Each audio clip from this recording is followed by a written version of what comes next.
Hey, it's Wes. And Shonda, and welcome to Dink Life. We are at the Cleveland Metro Park Zoo for the opening night of the Asian Lantern Festival. This runs tonight through August 27th on select nights for the walkthrough, which is what we're going to be doing tonight. If you're a zoo member, the price is $19. If you're a non-member, it's $22. Those are both if you buy in advance.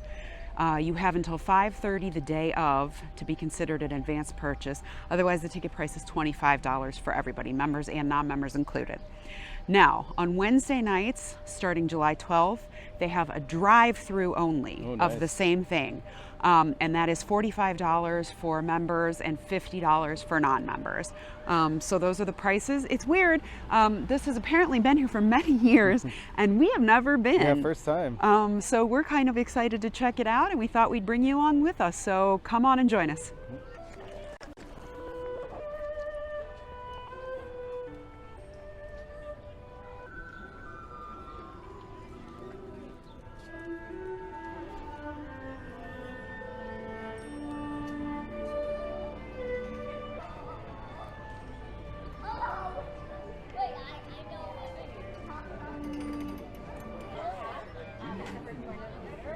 So here's the map of the event.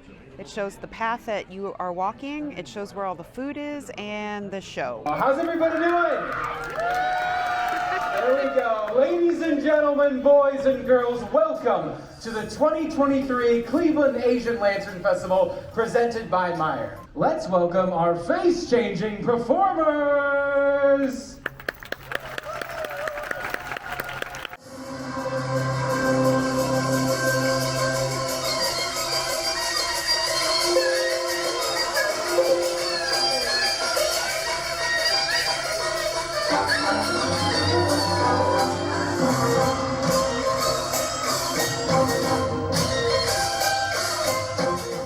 Let's give a big round of applause to our hula hoop artists.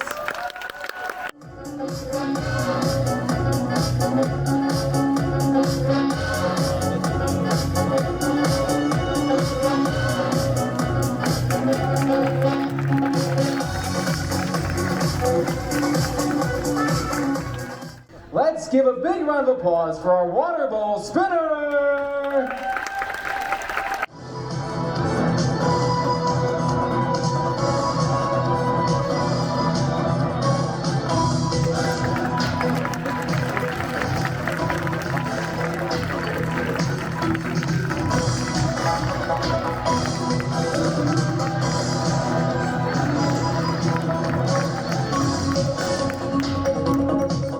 Let's welcome our unicycle bowl kicker.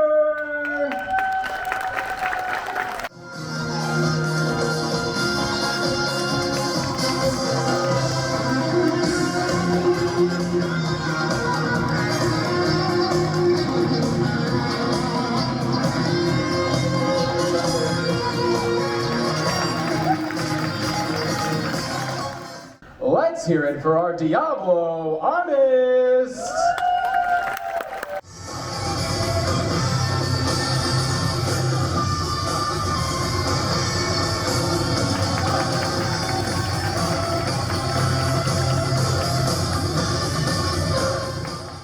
Let's give a warm welcome to our pole contortionist.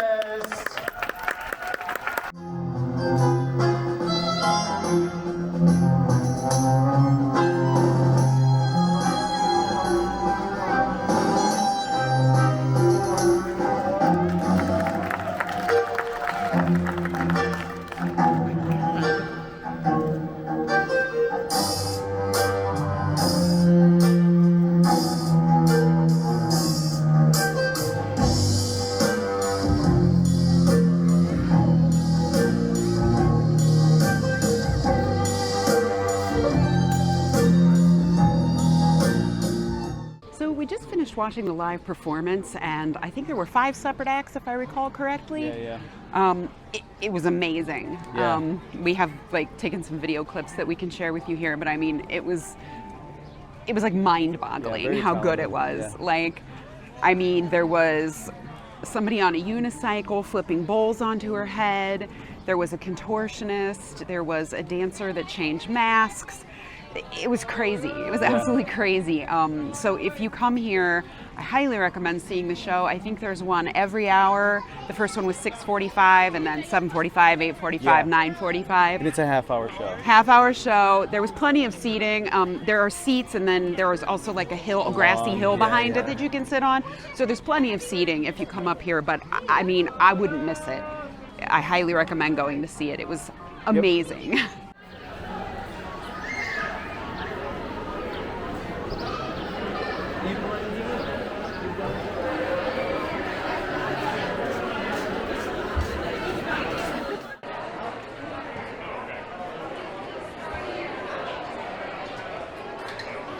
So we took a detour to the Asian food court so we could grab a couple of beers and some food.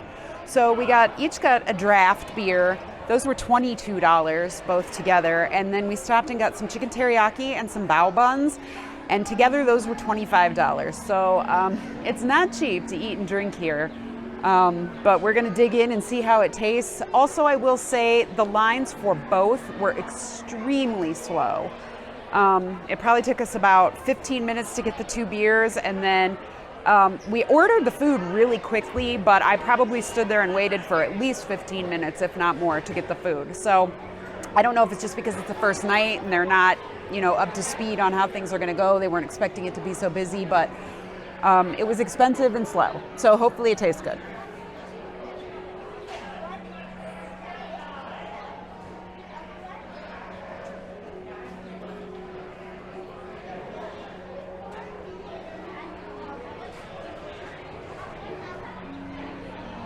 So we just finished eating, and I allegedly had spicy Mongolian beef bao buns. They weren't spicy at all. Actually, they were kind of sweet. The bun itself, the dough, was really tasty. The filling was just okay. I mean, it wasn't anything great. I don't know if I'd get it again. The thing is, around here, you can't really get bao anywhere, so whenever I find some place that has it, I immediately will order it because I do love it. So again, the dough and the bun were really, really tasty. It was like fluffy and light the way a bao bun is supposed to be, but the filling was just meh. Yeah, and then I had a teriyaki chicken. It was okay. It was nothing super amazing compared to like a Panda Express or something like that. Okay. Yeah. So overall, the food was just okay. Don't know if I would order it again. It's a good little snack, but I don't know that it was worth the $25 that we paid for it. The beer is definitely worth it, though. So there's that. But we may get a little snack along the way later. We'll see what happens. But anyway, that is our review of the food.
So this is the Peach Banquet. The Peach Banquet is a heavenly celebration in mythology and legend. There are 2 ways for the celestial beings to enhance their magic power and prolong their life. One is to cultivate themselves, and the other is to nourish themselves. Flat peaches are one of the most famous natural tonic materials. When the peaches are ripe, the Heaven Empress will organize the Peach Banquet to reward immortals for their good performance.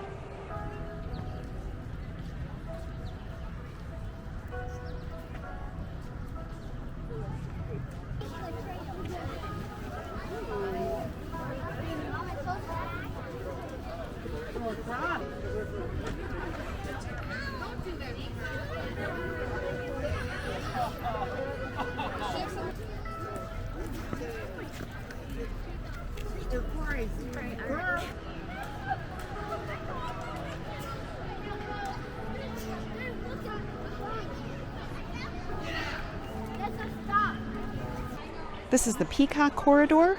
The peacock is an auspicious symbol in Asian culture and is considered the kindest and wisest bird. They not only represent freedom and peace, but are also a symbol of good luck and happiness.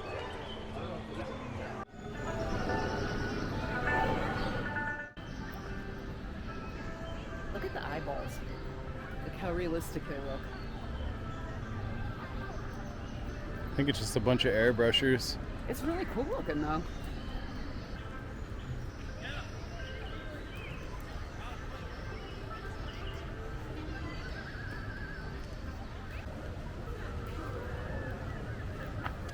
So we go to a lot of zoos and aquariums and things like that. I just found this funny.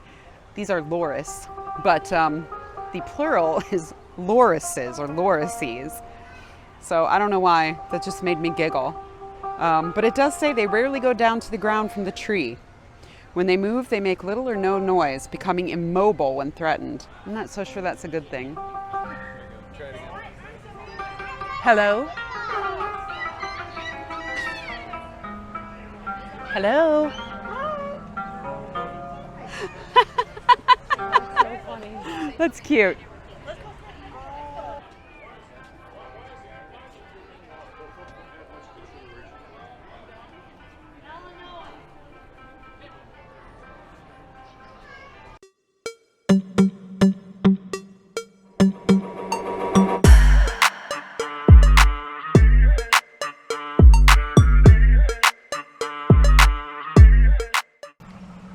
Dragon boat.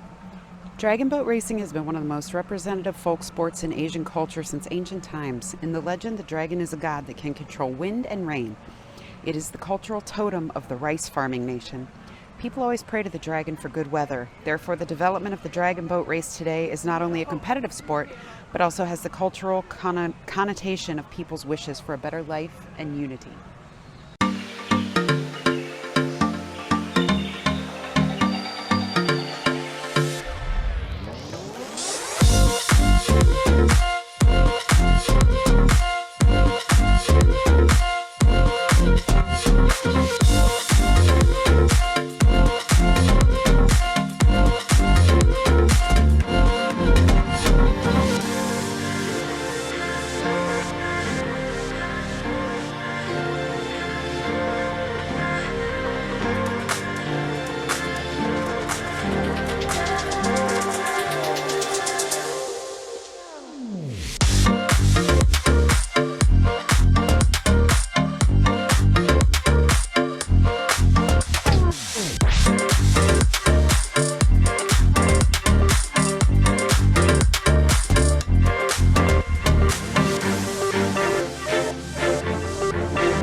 Chopsticks to take everywhere you go.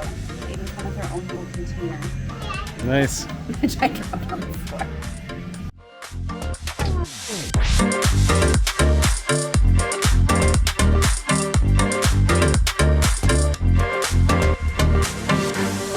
Mood rings and stuff. I see that. There's a mood necklace. Let's see what happens. Uh-oh. See that? It means I'm cool. Mm-hmm. So So we just finished up wandering around the Asian Lantern Festival at the Cleveland Metro Park Zoo, and it was lovely. Yeah, really cool. It was our first time here. We did something similar last November when we were in Nashville. It was a lot different. Yeah, different themes for sure. Yeah, and there were a lot more lights there, but I think this is different because it's a summertime thing. But we got here right at 6:30 when it opened, and it's now, hold on, 9:30. So we spent 3 hours here, and I don't feel like we dragged our feet. No, we moved pretty quick. Yeah, we saw the show, we ate and got some drinks, and then we walked the whole route of the festival, and it took us that long. Yeah, there was a few animals out. You could do. We didn't actually do very much animal stuff. Right. You could do even more, like zoo stuff. There weren't a ton of animals out. I mean, they do say when you buy your tickets that they won't be on exhibit. If there's a few out, then that's good. You know, you get like a little extra added bonus. Yeah. But we'll have to bring you back another time. We actually haven't been to the zoo since right after COVID. To be honest, it's not one of my favorite zoos, so that's, I think, why we don't come here a lot.